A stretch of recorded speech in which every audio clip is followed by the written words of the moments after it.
Welcome to Everything Co-op, bringing you information on how cooperatives can help improve your quality of life.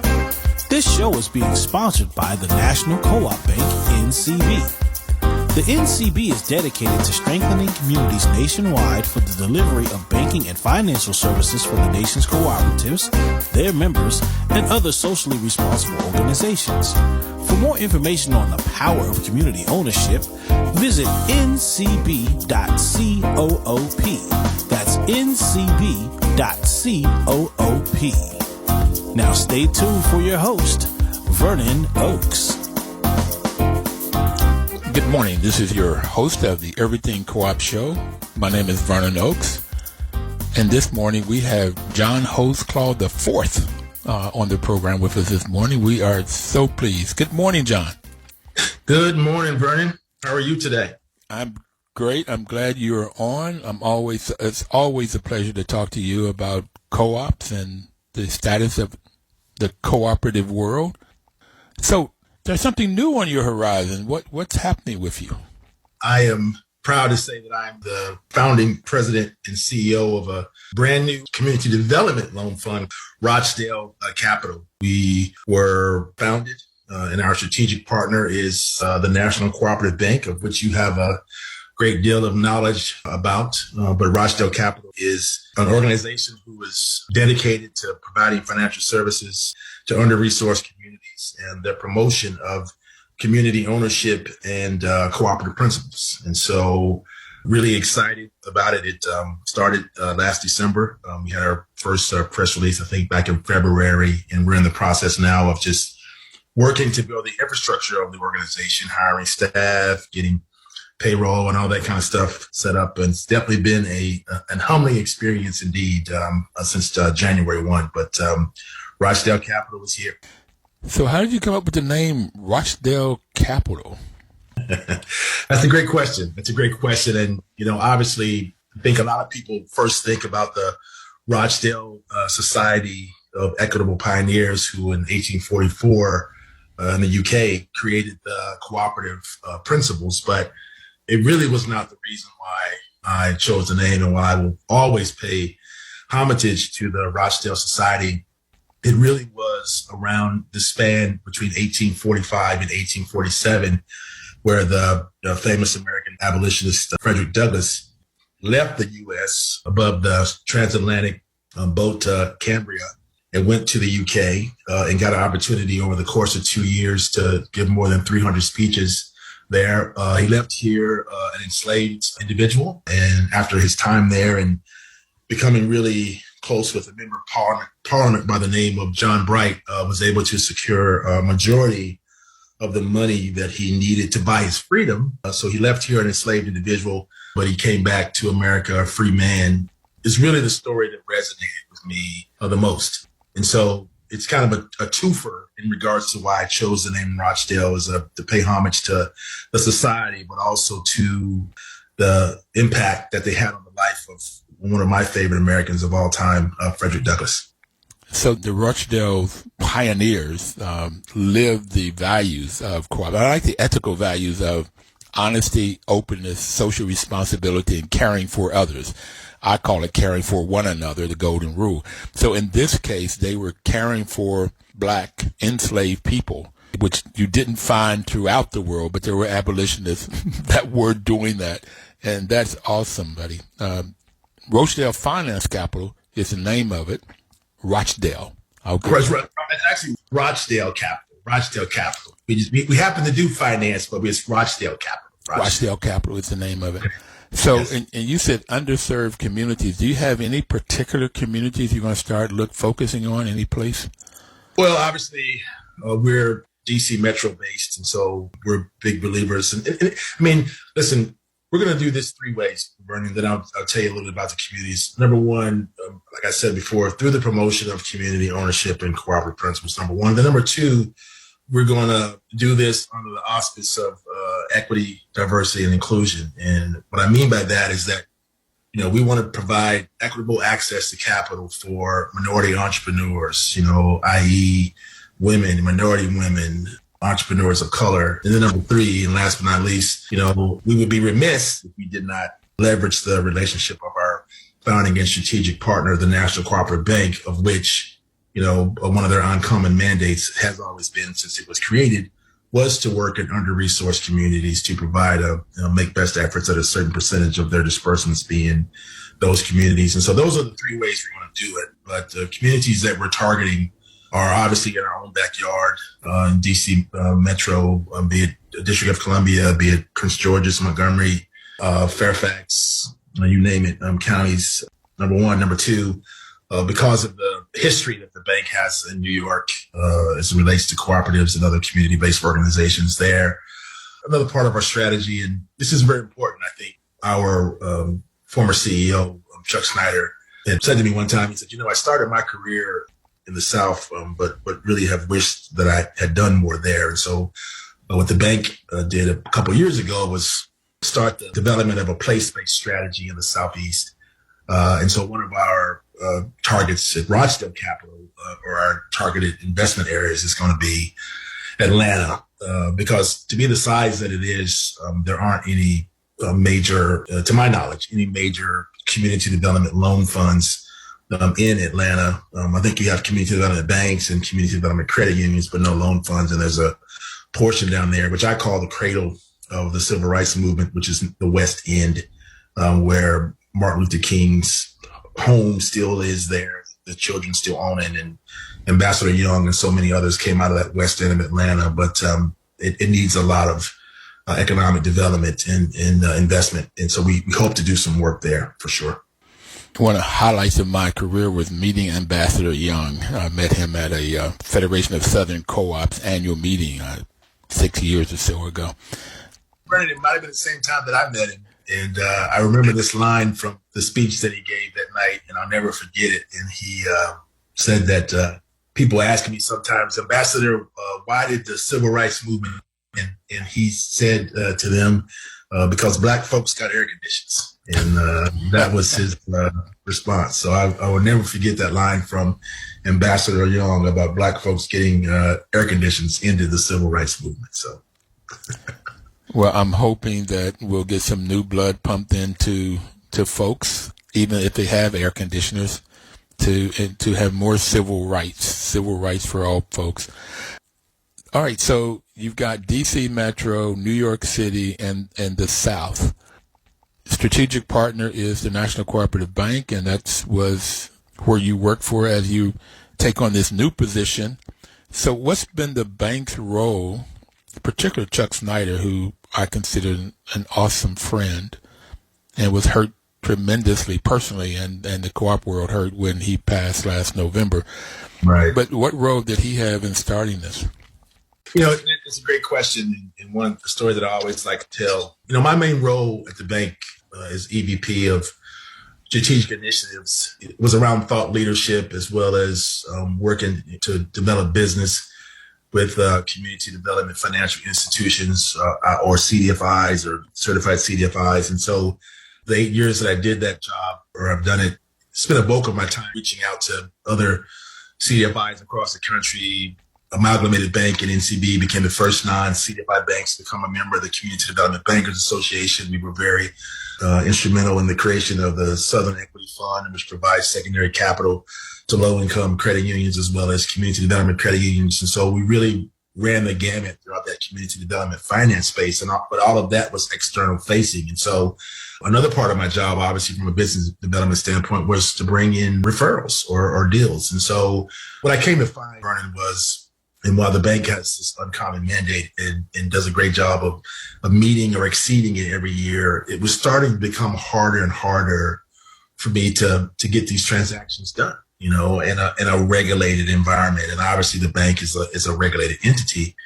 And so I think in expressing this frustration one day to Chuck, and, Chuck said, well, we should create our own mission lending entity. And I was tasked with that. And I think at first looked at creating a community development corporation, but there was still a regulatory tie.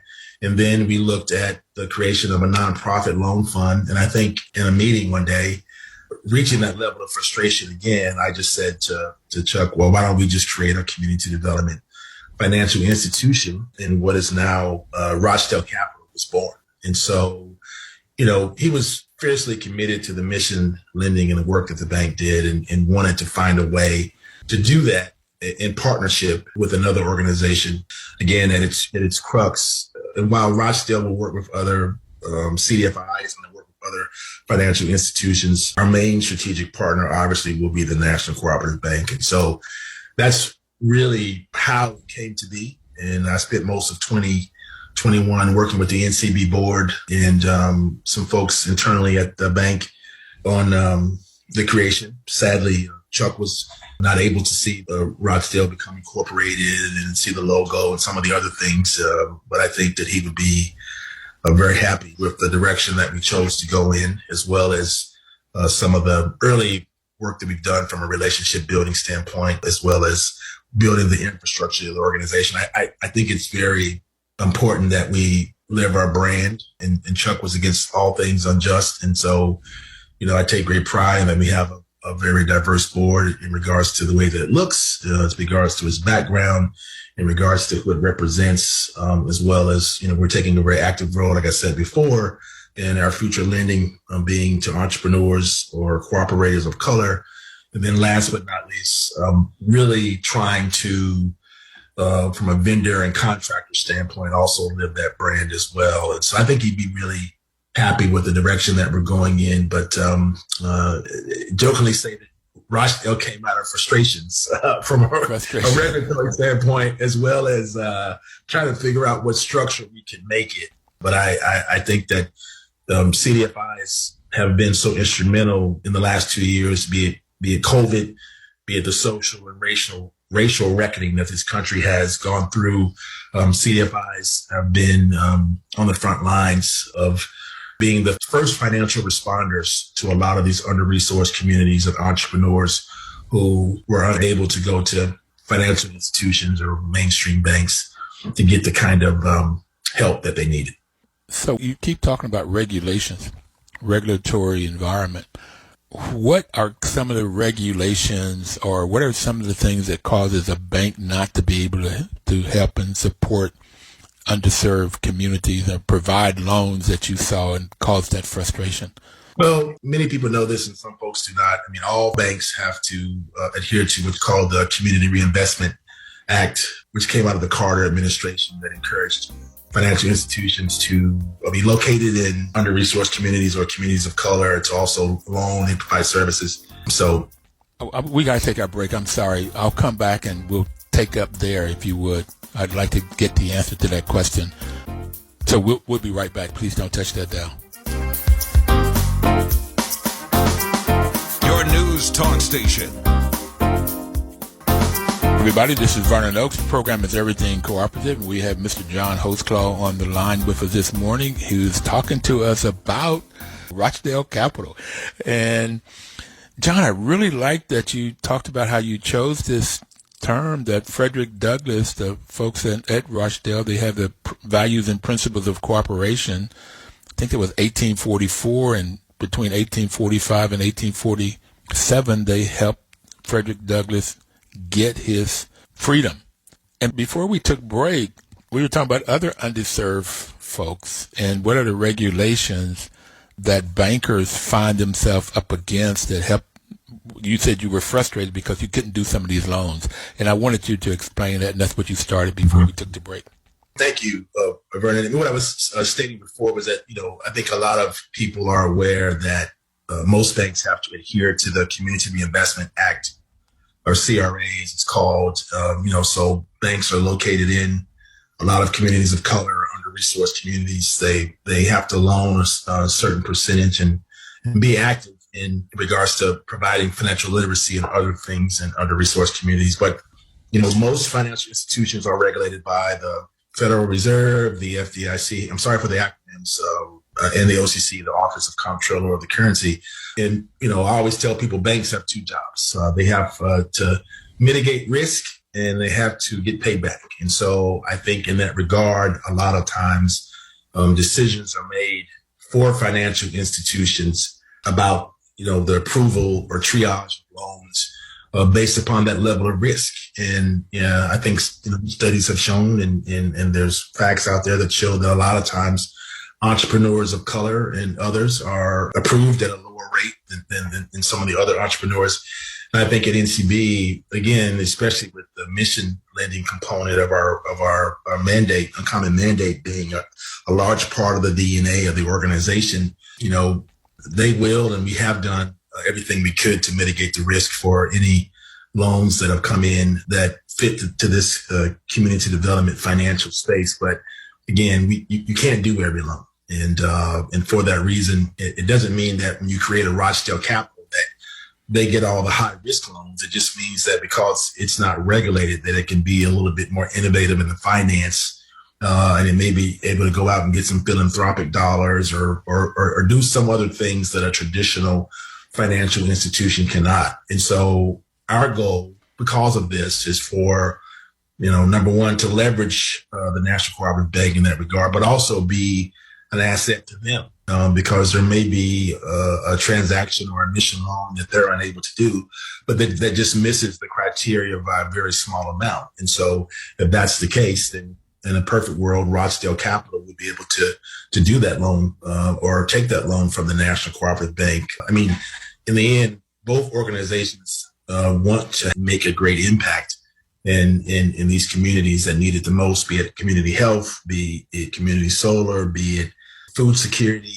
We both want to have a great impact, be it limited equity cooperatives, be it worker cooperatives. We both want to have an impact.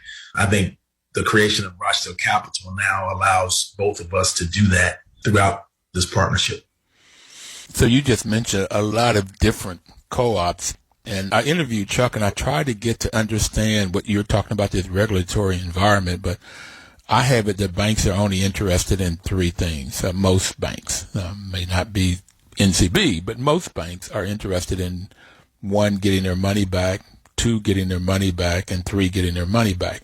If they're the fourth, it is having some interest off of that, when they get their money back. So when you're looking at folks that most banks will look at people that have other assets that they can go get if this loan fails, if they're starting a new business, and new businesses are risky by nature, then they'll look for loan people money that have real estate or stocks or bonds or other things that they could go grab if this loan fails. And so in underserved communities, I mean, black communities, the average net worth of a family in black community is $17,000, where in a white community is $171,000. I think I've got those numbers right. That's right. It's 10 to 1. 10 to 1. So that white folks then therefore have a better chance of getting money from banks than black folk because they have more assets that they can go get. It's a less riskier loan.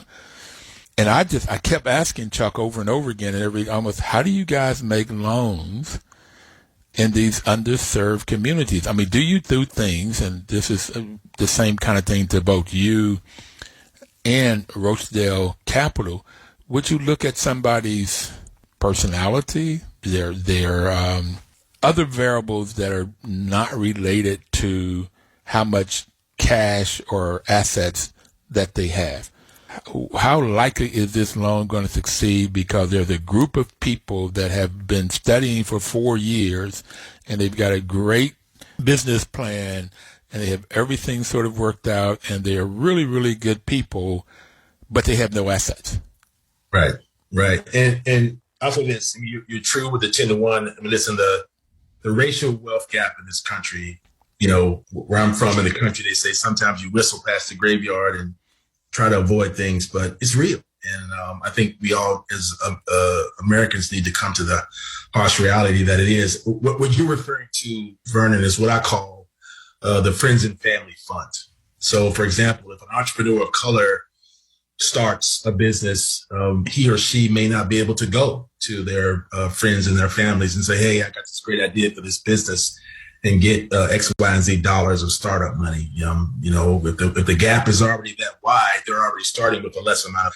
It puts them in a disadvantage. And I think that's why you saw during COVID, where 41 to 44% of all Black-owned businesses shelved or had to close down because of the impact of COVID, because they didn't have those reserves and they didn't have that backup to go to. And, I like to think in a perfect world, some of those are coming back, but they're not. And so what NCB and what Rochdale has done and Rochdale will do, I mean, like, for example, we just did a great close the loan in Detroit called the Detroit Food Commons in the north end of Detroit. It's the first transit-oriented development created in Detroit, which means that it's built around their train system or their subway or metro system, as we call it in DC. And it's a Black-led, majority Black membership co-op that is not only going to provide food security for this neighborhood, but it's also going to provide community space for tutoring, community meetings, giving culinary folks who are aspiring to be chefs opportunities to create and sell their wares. That said, our part of that deal was very small. And we came in more than likely on the debt side, where there's a combination of city money and foundation money. And see, that city money and that foundation money is what mitigates the risk for the bank and will mitigate the risk for organizations like Rochdale. The bank may not be able to do that deal on its own. When folks come together collectively, like in so many of these cases, and what I call, what are called multi-stack deals, it's where it allows us to mitigate our risk, but to make the loan because we do know that it's high mission. It's going to provide a great opportunity in that community. And so that's really the way that the bank tries to go about doing it. I like to think at Rochdale Capital that when opportunities like that come into play and we do hit a snag, we're going to roll our sleeves up and try to come up with the best financial solution that we can find, but also know that we can't do every loan. And I've said this, and I kind of people laugh, but I'm a horrible banker, Vernon. But I do consider myself. Somebody at NCB might say, "Well, now you tell me," but I'm a horrible banker. But I do consider myself to be a pretty halfway decent community development finance person. And so, that's the way I want to lead this organization. That's the way we want to approach opportunities. And again, we want to make it very personalized. One of the things I think that community development loan funds and CDFIs have lost over the years is that a large part of what they do is based around development services. And I think sometimes many of them have become so interested in chasing the capital or chasing the dollars or the grant funds that some of the development services fall by the wayside. But we want people in Black and brown communities and under-resourced communities to know how to become a cooperative. We want people to understand how to write a business plan. We want people to understand a lot of things that others may be able to tap in from the Friends and Family Fund or their network that some folks in our community may not. And so development services and having that personal touch, much like NCB has customers, is one of the things that we want to lead with. So I'm glad you talked about the Detroit. That's Malik Yakini who heads that up. Yes. And my history with Malik is that I went to visit my nieces and nephews in Detroit, and when the bank had purchased this equipment that we're using today to connect to the radio station, I interviewed Malik in his office for the show. It was a live show in his office with Malik. And really, I went to visit the farm that they had creating vegetables. I wanted to just sort of make me a salad right there, go pluck some stuff out and make a salad. But this is what I'm talking about. You meet folks that this group of people that I met were just wonderful, hardworking, great people. And in the process of getting a building and creating a food co-op, getting membership as they go along, increasing the members, you have to have a movement along with a marketing plan and management are the three things that I was told. Ed Whitfield told me that's what you need to have a good food co-op, was those three things. So they were creating the movement, they have the management, and then they were doing the marketing. That's what you need for success, and they also need money. But Vernon, if you take it back even more than that, I mean, they took a park in Detroit that nobody visited, nobody used, and they turned it into this amazing community garden. And it was started with principle number 7, concern for community, in my mind, which led to everything else. And we're going to come back and talk about concern for community after our second break. And that's a great one. They took a park, and that park was beautiful. It looked even better with those vegetables. We'll be right back. Please don't touch that down.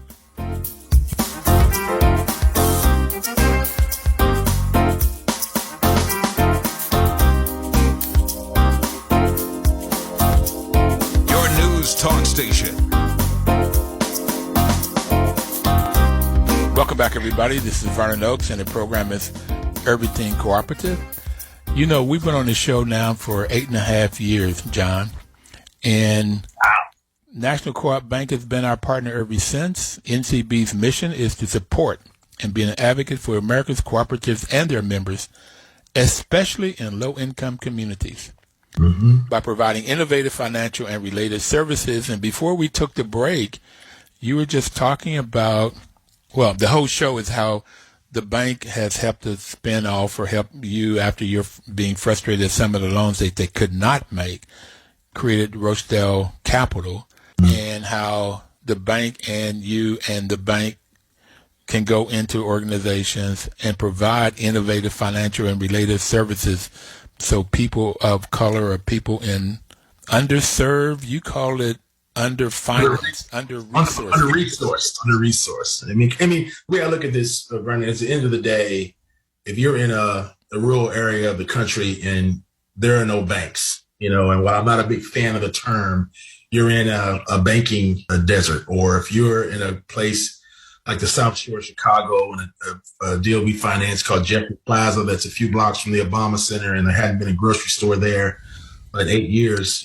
Some folks call that food desert. I call it food security. So at the end of the day, if you can't get to a health center that's in your neighborhood, if you don't have insurance, you don't have access. And what gets you access are those resources. And so I like to use the term under-resourced because when you say low and moderate or LMI or low-income communities, there's always this automatic, be it unconscious bias or conscious bias, thought about it being a Black community or a Latino community. And so I want to kind of change that narrative by talking about things being under-resourced. And so that's the playground, or that's the ballpark that we want to play in.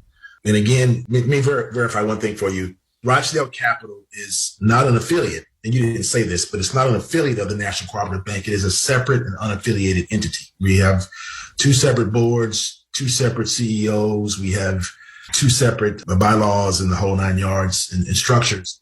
But at its core, both of our missions are aligned completely around the promotion of cooperative principles, the whole community ownership piece that I'm bringing into or wrapping my arms around, is in hope of engaging more people in the community to create their own ownership structures, or, be it community land trusts, be it cooperative enterprises, be it commercial use for working with community land trusts and others, community solar, community health, community facilities. So stop me when I say community too much, but I just think it's important. I just think it's important for people. I grew up in a part of my hometown called Statesville, North Carolina, and I never understood this when I was a kid, but I do now. The Black community was cut up into 2 parts. One part was called Rankin Town, and one part was called Rabbit Town. I have no idea where they came from, but I grew up in Rankin Town, and one thing I can say about Rankin Town was that they were a tight-knit community, and we all came together for the betterment of our own good. If you were out in the street doing something you weren't supposed to do, and Mother Daniels or Miss Rose or somebody could pull you up, and it was not going to be a good night in the Holdsclaw house if that ever happened. And so, in a perfect world, Vernon, that's what I'm trying to get us back to. I don't want to fly into a city and say, hey, I'm John Holdsclaw. I know what's best for you. We're going to finance you doing this or that. I want to be able to talk to people to try to find the solution so that, they take ownership of their own community, and that we're able to provide them those development services or financial services that they'll need to be successful. So you're talking about community, and I grew up in a small community in Bluefield, West Virginia. And if we were out in somebody's apple tree or pear tree and one of the neighbors caught us, we were likely to get spanking there, and they would call my mama. But there was no telephones, and that was literally a shout. Flory, this boy's out here. Okay. And you're going to get it when you get home too. Yeah. That was it takes a village to raise a family. It takes a village to raise a child. Yeah. It takes a village to raise a business. And this is what I like about this whole community and cooperative world. It does. Yeah. For them to be successful. So we talked about Malik, and I think I'm a member there. I put up some money one time when he was on the show. I really liked what they were doing. I loved it. Same thing with the gentleman in Flint, Michigan. I don't know if you've talked to him. I've heard about him. R.L. Conjure colleagues told me about that one. I haven't done enough research. I do know now that you can go online to Detroit Food Commons. If you search it, I think you can join their co-op online now. So I want to do that, but at the same time, hopefully when the groundbreaking occurs, I love groundbreakings, Vernon. I'm not big on I'm not groundbreaking, grand opening. I'm not big on holding the shovel, but I am big on going through the door for the first time, and I really want to pay for my membership there and get my membership number in Detroit and do whatever I can to help support them. I'm not there often, but I want to make Detroit Food Commons my food store, grocery store of choice. So I'm really happy that we were involved in that transaction. I'm really looking forward to the future. There's a great organization there called Develop Detroit. It's run by an amazing leader named Sonia Mays, and she's one of my favorite people in the community development world. And she is just doing so much good there, along with some other Detroit-based organizations, as well as Capital Impact Partners, which is my last employer before coming to the bank. Okay, so Detroit.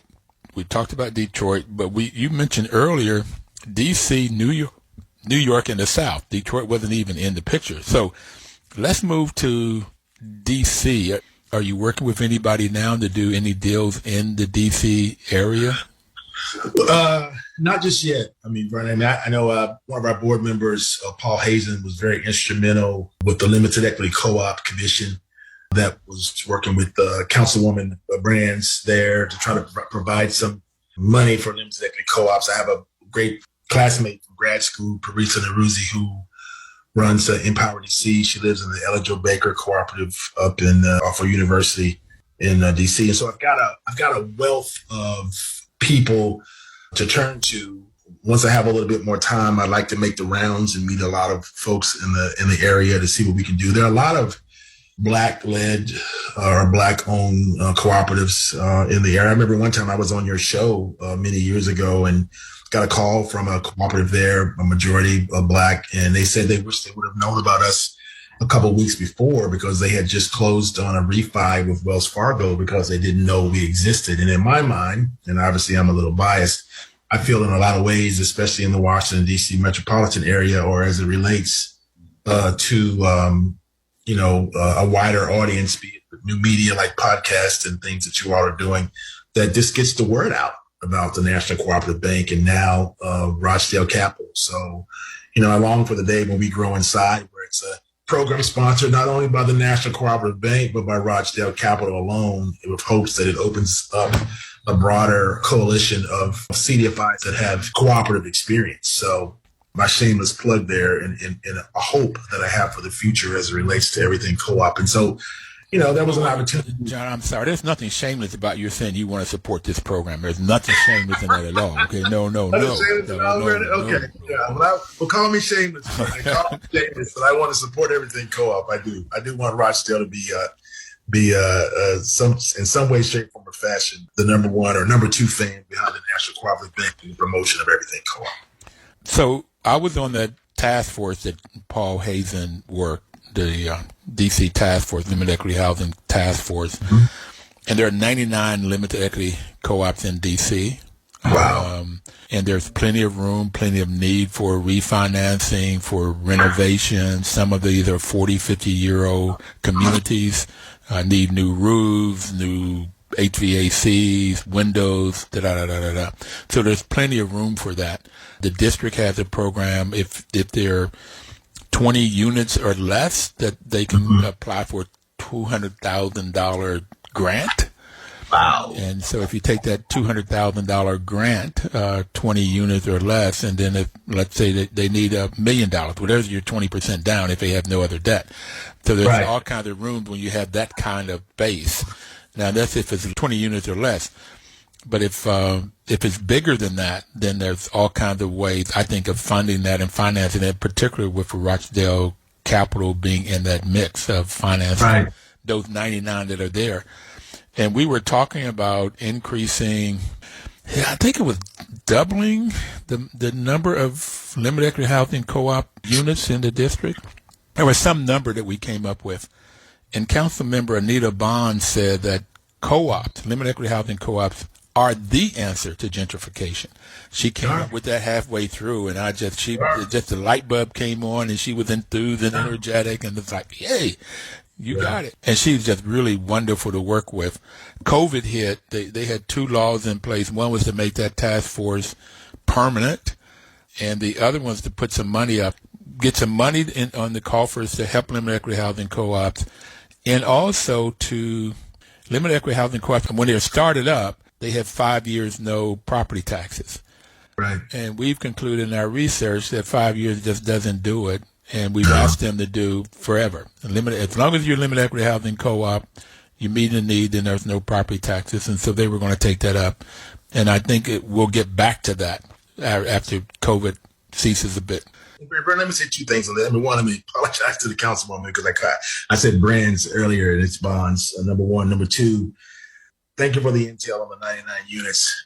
What I'm finding now in a lot of my discussions, I had a conversation yesterday with Chicago Community Loan Fund. I had a conversation last week with the Massachusetts Association of Housing Cooperatives, and it's not necessarily the blanket loans, for the entire co-op that people are very interested in.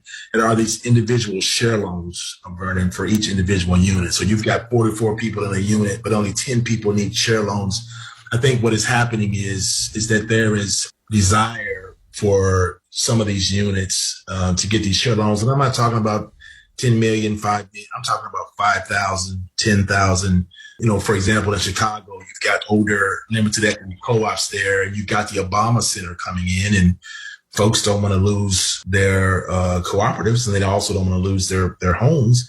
So they want to do some improvements. And so we've got to find a better way to produce that. And then last but not least, and I know we may be about to go to a break, is that I did my graduate work in Ivy City in D.C., very historic community. The Alexander Crummell School is there. I would tell anybody to Google to learn about the history of Ivy City.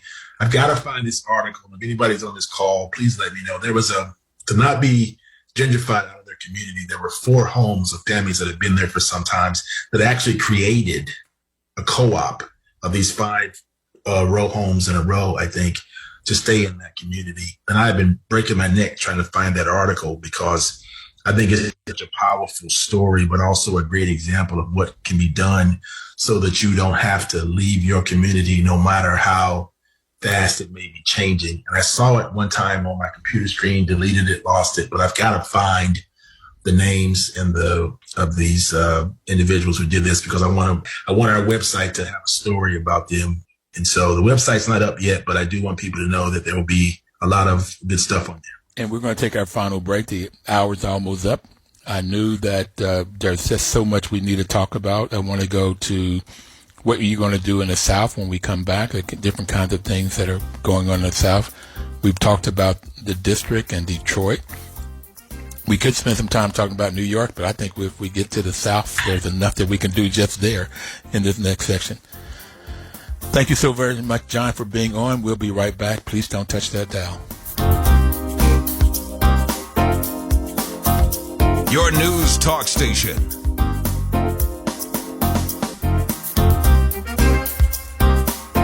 Power, that's WOL's motto. The reason we have this program and the reason the NCB helped us to get it started was to give you information about co-ops. Information is not where you get the power. You get the power when you get into action, when you use the information. It's the action that causes the power. So information is the start of power. Action is completing that power, getting the power. So we're going to talk now with John Holdsclaw about what actions they're taking in the South, or where you see happening. And before we get started, I just want to tell the audience about the UN declared 2014 to 2024 decade for people of African descent. United Nations declared that decade. And there's a group of people in the South that have been working on a strategy for black folks, mainly in the South, but I'm also looking at the whole U.S. And I'm on a subcommittee of that committee, and that is we're looking at cooperative economics. Well, mutual aid and cooperative economics. So we're having a conference on the 29th and 30th of this month, but it's a working conference. It's only for people that have invited. And John, as you know, we've invited you there so you can help us look at and create a strategy, a plan for cooperative economics in the South. Yes. So what do you plan on doing? You said South is a part of Rochdale Capital.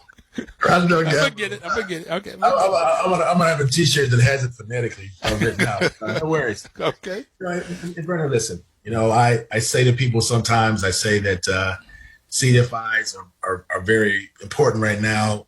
HBCUs are very important. I'm a graduate of North Carolina A&T State University.